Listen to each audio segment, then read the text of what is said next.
I'm CT. When I'm not hosting podcasts, I live in the real world. I mean, everybody has to have a job, right? My job happens to be CS, customer service. You know, solutions, relationships, generating motivation to keep my team pumped up and connected to every single guest that is chosen to come into our store.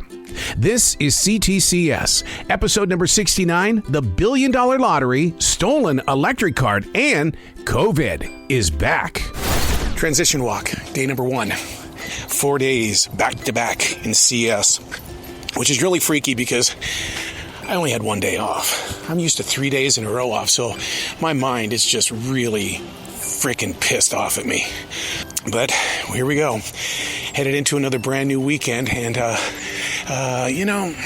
you take it as it is and you keep telling yourself, we got this. We got this. Tell yourself that. Just getting to the store right now. I got to tell you what one of my guilty pleasures is, and you're going to think I'm a total freak. I don't know how Febreze and Tide came together, but I love the fact that they have. And it's like a Reese's peanut butter cup, chocolate and peanut butter. Because I've got my jersey on, my store shirt, man, with my colors, got my team colors on. And you reach over and you kind of rub your arms before you go into the store. And that breath of fresh air, that Febreze just goes, yeah, baby, I'm inside your soul. It's like this connection. It's about creating happy spots for people who work in customer service. Man, this sounds like a total rip-off here, but I don't know how they could even prove it. Cheer Wine is a southern drink that was created in Salisbury, North Carolina. It's a very popular soft drink down here in the South. Well, I'm walking over here in the bar area, and there's now a hard seltzer over here called Cheer Wine. It's not spelled like Cheer Wine, the soda. What it is, it's spelled Cheer, C-H-E-E-R, W-H-I-N-E. Cheer Wine. Can you steal someone's name like that? What is today, the 12th? They're already getting ready with their training when it comes to floral, because in 1 month, it's Valentine's Day, and so what we're doing is we're taking people that are normally on the registers who don't ever escape the registers, and we're putting them deeper in the store, and hopefully that'll inspire them that there's a lot more to the store than just sitting there clicking food across the counter. In the men's room, we had reports that somebody had wiped their butt and they didn't put the toilet paper in the toilet at all. What they did was they threw it down on the floor, and sure enough, this is it. And I've got a mess to clean up, but who would do that? Seriously, who would do that? I never want to be that guy, that guy or that person that everything slows way down with their body movements and stuff because the doctor has re-prescribed their high blood pressure medicine. And mine did about a week and a half ago, and my God, it's like slow motion. An older gentleman that's always with us every week purchases one of those Keurig coffee makers. He didn't realize that it's 1 cup at a time. The price was $119.99. He bought it not even an hour and a half ago, brings it back, gets his money back, and everybody in the store is going, how are we going to do this? Because we just lost a boatload of money because we can never sell it. My very good friend Tiana is going to have rhubarb for the very first time. I want to know what your reaction is going to be eating raw rhubarb. Okay. Very sour. Very like sour. A Sour Patch Kid, right? Yeah. But it's very natural for you. It's not bad. Yeah, it's very good. And it's good for you. It's kind of good. On a big mission right now, we had a gentleman that has stolen a large basket full of soap detergent. And when he got outside, his getaway ride wasn't there. So he has spent the last 10 minutes wandering around the park and around the Park Road Shopping Center. And so we've got word now that he has somewhere dumped the soap. And so that's what we're in search of right now, is where did he dump the soap? It's supposed to be behind AMC. I'm at AMC right now, which is about a half a mile away, and I'm not seeing any soap at all yet. Let's be real honest. The reason why I really ran over here was to get the shopping cart. Those things are so scarce. My God, I don't want to have a shopping cart a half a mile away at a movie theater. I realize the detergent is very important, but I was here to rescue a shopping cart. Man, that's got to be on Disney Plus sometime. Maybe even Hulu will pick up that story. The shopping cart rescue. Dun, dun, dun, dun. Transition walk into day number 2. Oh, God, I hurt. Oh, God, I hurt. We had a beggar last night go home 3 hours early. huge southern downpour, and which has brought on some really, really cold weather here today. But being in customer service, you're that go-to player. Someone steps out, you step in. So I was out there in that rain, just sopping wet. Whew, poisons the mind. So now I've got to gain the strength to find my way back into C.S. today, and not let yesterday's events, destroy what I need to do.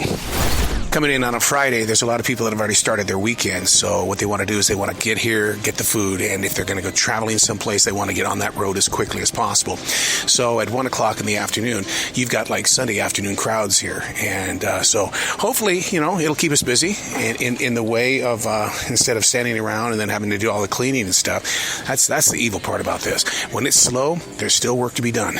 Go get a broom. Go do something. Go mop up a floor. Go clean the break room. There's always something to do.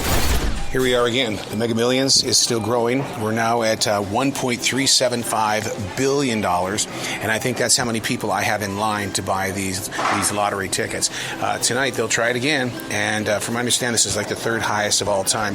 And people, I love it when it goes that high because I love listening to people dream. They talk about things, and it's not always about keeping it for themselves. It's about who they would like to share it with. We deal with Coinstar all the time, but you've had something that was kind of really off the wall different. Yeah, I was on a register yesterday, and I saw a young lady with a Coinstar slip, like she had just dumped all her coins, and she got the printout to go cash it. And I saw her go to a customer in the line next to me, and her slip was for $20 she was going to get back. And she asked the customer, "Hey, I'll sell this to you for $15." And the customer was like, no. And I'm thinking, why would you short yourself an additional $5? Well, and here's the thing that new guy Bill and I talked about was that it's very possible that she found it outside or she found it somewhere, and she was just going to sell it for $15, and it's worthless. It's not worth anything. But this is what you deal with in customer service, is that there's always somebody that's going to try to pull something out of your eyes. Hey, you know why chickens are funny? Chickens are funny. Why? Because. The big question with the young adults tonight is, if you had a superpower, would you use it for the good or the bad? And that's followed with, if you were to win the Powerball or the Mega Millions, would you use it for the good or for the bad? And so they're going around and they're asking each other that question. And I said, define what family is, and I'll let you know if I'm going to use good or bad when it comes to the Powerball. Because I've always believed that family is more than those that you're born with. Family is those that's in your community. And as for the superpower, yeah, absolutely. I would do it to help other people out. Transition walk, day number 3. Holy crap almighty, it is only 38 degrees out here in this forest. Ooh, and the breeze, can you hear the wind? Listen to that. Oh, there's nothing like wind blowing through trees. In its own special way, this gives me my solitude, so that when I'm in CS later on today and people are doing what people do, come on, I don't have to explain it to you. You know what people do. Chances are you've done it, I've done it. We've been there. But I take this solitude and I plant it. All right, here we go. The Mega Millions got their $1 billion winner last night. What was it, 1.35 billion or 1.37 from Maine. And somebody here from North Carolina picked up an extra $1 million. But you know what's really interesting? We've talked about this on past episodes of C.T.C.S. And that is, it's the hangover after someone wins. Because this has been building up and building up and building up for several months. And then when somebody finally wins and it wasn't you, it's like, life sucks kind of an attitude. Part of the fun of doing the putbacks is that there's a lot of products that we have no idea what it is, like cocoa aminos. And right away I'm thinking, that's going to be over by the bar, because it looks like it's something that you have mixed with drinks and stuff like that. So there's like 3 of us working on it, trying to figure out, without going to management, figure out where does cocoa aminos go. And we learned it's a form of soy sauce. And boom, there it is right there. So turning it into a game, that's what I like about doing the putbacks. This is how it goes. You get a new product such as this one right here. It's called Cinnamon Toast Crunch. And you go over to peanut butter and you're going, well, it's got to be here. And you look and you look and you look. Then you go over to the international row. Then you go over to the cooking row. And then you just happen to be walking down lane number 4 and it's on an end case.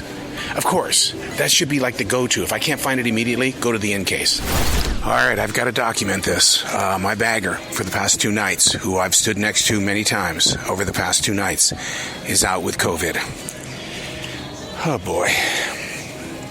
No, I haven't been wearing my mask. No, I've not been doing anything. I'm fatigued. My body aches really bad. Okay, well, they said it was going to circle around again, so... Okay, that's the update. I learned a couple of days ago that Sierra Mist was going away, that Pepsi wasn't going to make it anymore. I'm a big Sierra Mist fan. I mean, seriously, out of control Sierra Mist fan. And so I'm going down lane number 6, and I see something called Starry Lemonade. And it's like very colorful, very colorful. And it's like, wait, whoa, hold it, whoa. This is in the Pepsi section. Is this a replacement? And it sure is. And I just did a sample of it. Ooh, impressed. That was a huge scam. My God. So on the roasted chicken, it says 12/12. And she thinks that we cooked it on December 12th, and it's January 14th today. But she was convinced that we cooked it on the 12th of December.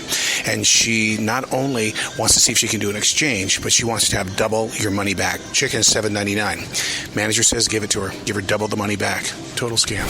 Transition walk into day number 4. We're going to be without a bagger tonight because that bagger that was supposed to be there has COVID. So, and you can't instantly just go hire a bagger and expect them to put in those oddly shaped hours that go in late into the night. So this is going to play hell on a lot of people because that means what we're used to doing has an interruption.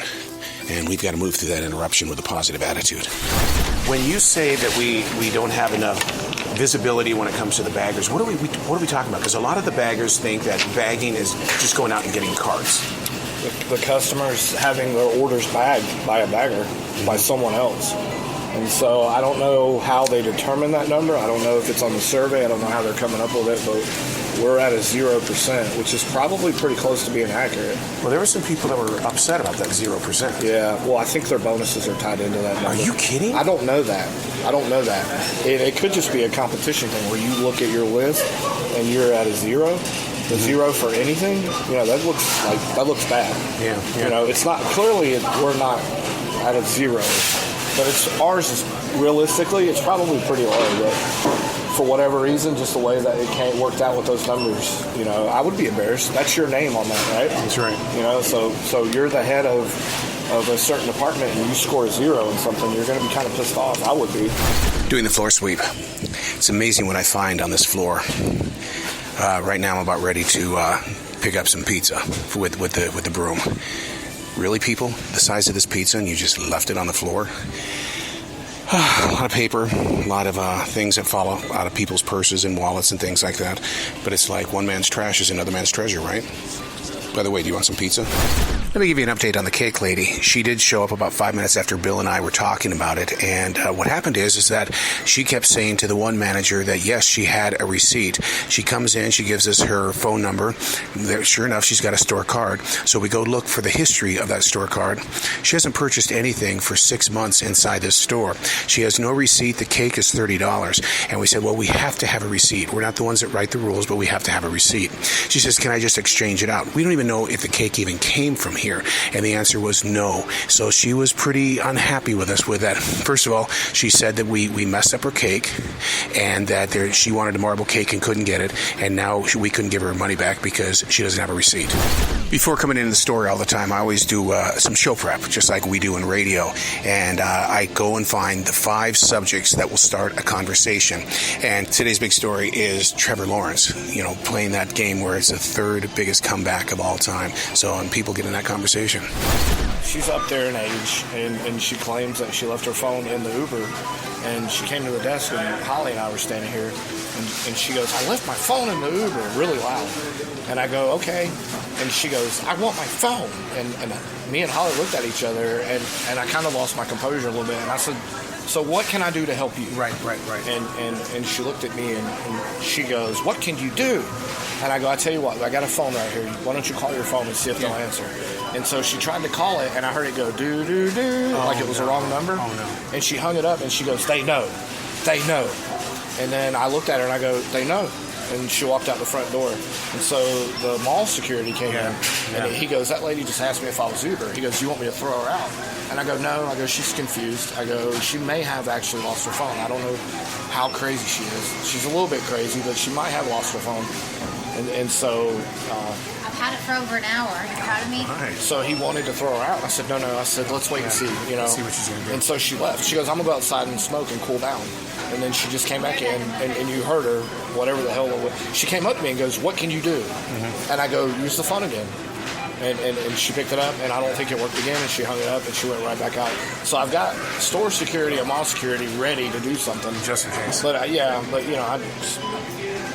So what are we doing with the person in the bathroom that's locked? I don't even know what the hell's going on with that. I walked by the bathroom and security's beating on the door going, security. Now I got to go see what the hell that's about. 9 to get out. Right here. There you go. He has my phone. Okay. Uber driver. Okay. Do I call me? Do I call him? Well, do you have his phone number? No, I have mine. But I don't know if he would even pick it up. If you found a phone and it was ringing, would you pick it up? If he's hearing the phone, then he or she, they should be able to come back and give it to him. They're good people. Okay. I'm a mention. Okay. See you in a little bit. Yeah. Yep. It has intensified with the older woman, and now she's called 911 a total of 7 times, and she keeps coming back into the building. We're trying to be peaceful and accommodate her and stuff like that. But yeah, so now we've got a serious situation, and that's it. That's a wrap up of the week. I was just back there with Juan, who's he's a late night stalker, the manager, and his parents don't speak English that well, and he says, I've spent so much money trying to get them to speak English, and he says, but they're not around anybody who speaks a lot of English. And so, and I told him tonight, I said, here's my thing. I have a goal now for 2023. Every time I see your father, I want to get him engaged in a nice, good 10 to 15 minute conversation because I want him to really sharpen those skills. I said, he's got a hell of a story, and I love listening to him.